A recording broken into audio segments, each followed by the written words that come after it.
All right, if you are a high income earner, I'm going to go through today the three ways that I'm seeing individuals offset their taxes. This is from my experience of being one, and then also me connecting and talk to a bunch of investors that are either at the 7 or 8 figure net worth. And then there are some individuals that we're talking to that are at that 9 figure piece. But for the individuals who are high income, have a 7 or 8 figure net worth, or maybe you're on your path to there, like how are you approaching taxes? So one thing that I've really seen as I've talked to CPAs as well as investors is ultimately how we go about with taxes and really tax strategy. Now, not all CPAs are the same. Some actually do tax strategy, some know taxes, and some just really do returns. And so if you're a high income earner, someone who's making over 6 figures, it's absolutely imperative that you are around individuals who understand the tax code, not just for the return, but also tax strategy to help you offset taxes. Specifically, if you are in a state that has high income taxes, this is absolutely transformational. Even when I was living in Texas and now I live here in Tennessee, I've seen how even just the smallest nuances can radically transform the returns that you have on the income you produce and then the income that you keep, right? So, for example, yesterday, I believe it was, there was a high net worth guy I was talking to, and we got talking about taxes, right? What a riveting thing. Now, why this is important to you is because if you are in one of the 3 states that has excise taxes in addition to income for your entity, you're going to get hit with this. So this is now something that I need to be aware of as I live here in Tennessee on this idea of excise tax, which is 6% on an entity. And so as I think about what not only I'm making, but also what I'm keeping and being able to structure what I'm keeping to actually build wealth, those are all very different things. So today I'm going to go through the 3 strategies again that I've seen for even just myself and some things that I've done, as well as what CPAs are recommending and what high income earners who are making over 6 figures are doing. Now, if you don't make 6 figures, like, why would you continue watching this video? Well, transparently, you probably shouldn't. Really being is because you don't have the investable capital is one. You don't have the net worth to take that sort of risk in some aspects to some of these investments that also offset taxes. And really, 3, you don't really have as big of tax problems. And so you're not as likely to be needing to do some of these things. Now, really, option 3 is probably going to be the best for you, but let's start off and really dive in. Now, the first is going to be oil and gas investments, right? Now, why I'm talking about this is coming from an individual who used to be a commercial real estate broker. We did sales. I also did leasing transactions with companies who had multiple locations across the country, right? And I even had a portfolio in real estate. So just context there, okay? It's to say that I ultimately have to do and deal with tenants, termites, and toilets. And that is something that is challenging as a high income earner when I'm doing, say, $50 tasks while I'm on calls for 50 or $5,000 opportunities. That hour is very different, right? And so the ability to, yes, have real estate is great. I'm going to go through real estate next, but want to initially talk about oil and gas as you have the ability to offset up to 100% of the investment to offset your active income that you have, right? So active income would be, for example, a corporate individual, or maybe it's a business owner. That income is considered active income, meaning that if you were to offset your taxes, you need to have some sort of participation with that. And I'll go through those things with real estate. Now, if you don't want to have tenants, toilets, and termites, then you options are kind of limited. You might have some opportunity to structure, right? So talk to a lawyer or a CPA who's familiar with structuring entities such that you can do this. But really, if you want to offset your taxes, you also want some sort of return or cash flow that ideally is passive and the ability for it to be continuous. I mean, oil and gas is just, there's not a comparison to it. It's also less risky. I mean, granted, it depends on your risk tolerance and your underwriting. So this is just a blanket statement, if you will, than doing heavy equipment, really from an underwriting sort of piece. So do your own due diligence here, but at least that's just what from I found where you're getting the best bang for your buck in terms of offsetting taxes. also getting cash flow, and then, I mean, diversifying your portfolio as well. Ultimately, we can tell that with the commodity of energy, it's not going away anytime soon. Yes, energy ultimately is going to change, which things do in this world. They change.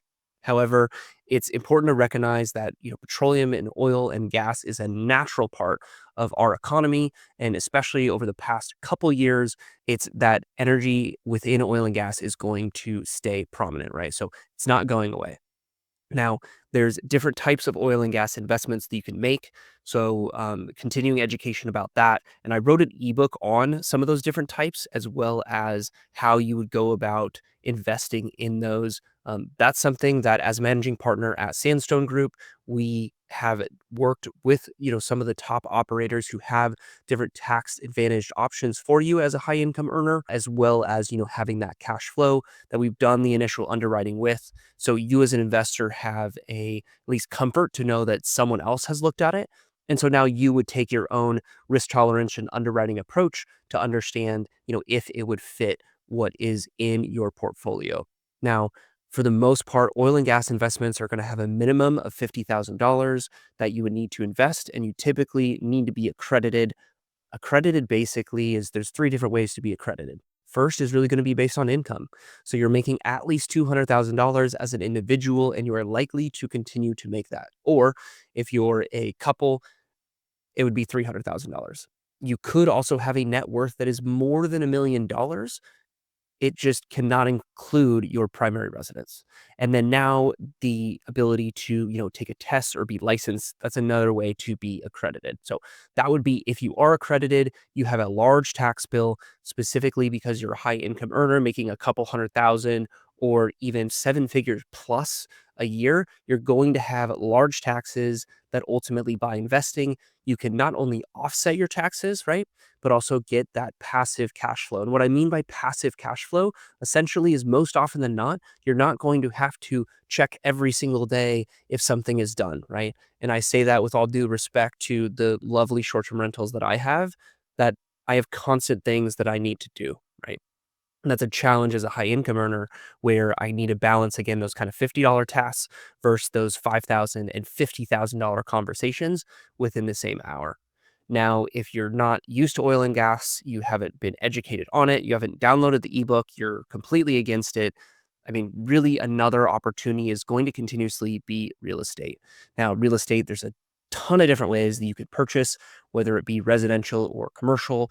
Oftentimes, as you probably have seen, there's been a huge swing in terms of short-term rentals the past 4 years. I know it has for me because I have two of them. Now, with that, the short-term rental loophole requires that you have what's called material participation, which, if memory serves me correctly, you have to have at minimum 500 hours a year, not have a W-2, essentially, so corporate role.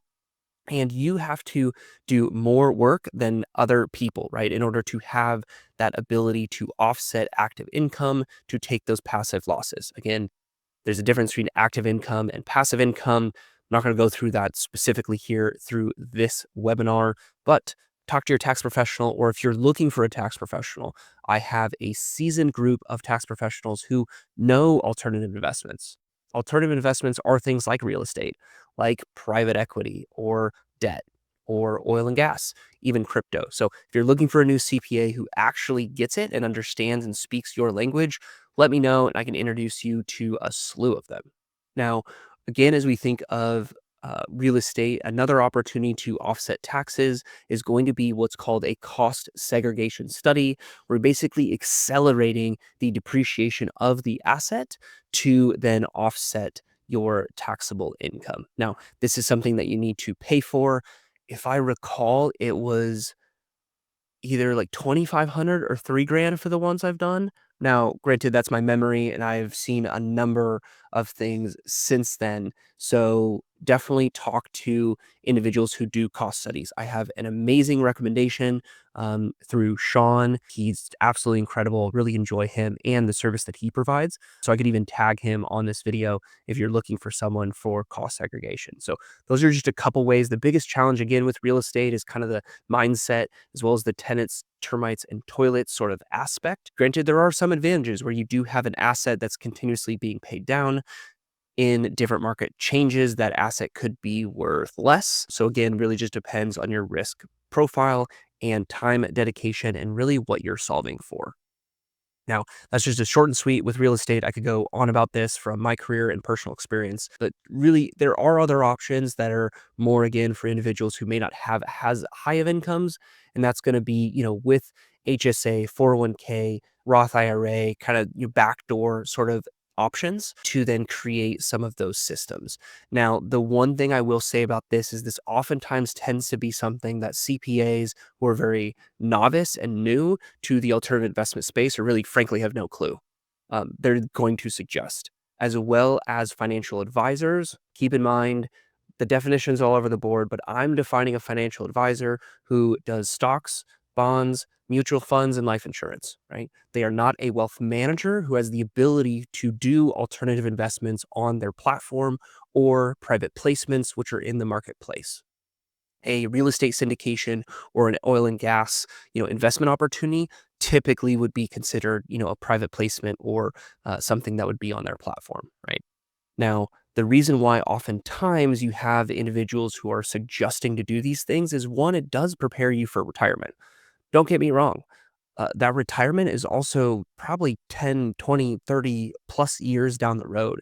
And so it's also understanding like what does your retirement plan look like? So retirement plan being, is that going to be maybe through business acquisition or business growth? Maybe it's business exit. Potentially it is through real estate or through strategic investments like oil and gas. I'm not going to recommend crypto really because you need to liquidate in order to have it be considered a full asset instead of, it just being stuck there. Regardless, it's to say what serves you the best. And so, what I've seen individuals do over time is they stack, say, their 401k, Roth IRA type of options, and then use that through a number of different ways to go into private placements where they're able to offset the taxes, kind of have that feeling of safety and security, but they're not then taking on initial risk, for example, with oil and gas or real estate, et cetera, as they get more familiar with it and kind of transfer funds over. Now, it depends which account these are in and how you do it. So keep in mind, it's not just a seamless process. So you need to look at potential tax hits as well or structuring with that. But that's at least what I've done and what I've seen individuals do is stack at their corporate, especially with a company match and max out the things that they can. But if they're really trying to retire with the ability for the real estate or alternative investment piece or business acquisition, then they're not putting as much into that, or again, they're being creative with that transformation. So, several different points here, at least just what I've seen and the conversations that I've had, all the way up to the ultra high net worth and family office level. You're going to see even more structuring and charitable trusts and all those sort of things, which I won't get into today. But if you're a high income earner, I'm hoping this at least just gives you some insight of what's out there. Again, if you need a different CPA, as well as I just started a group that is specifically for six-figure earners who are looking for alternative investments that also help them save on taxes. And I'll put that link below for you. Reach out with the questions that you have on this. If I can help connect you with anyone as it relates to investments or to tax professionals, I hope you have a great year because 2026 is definitely the time where we're going to look back on 2025 and say that was the year that I didn't pay taxes. Now, we can't see my shirt really, but I'm going to jump up and show that we have EBITDA. So, shout out if you were able to make and continued watching to the end. I'll put these links in and we'll continue on not paying taxes.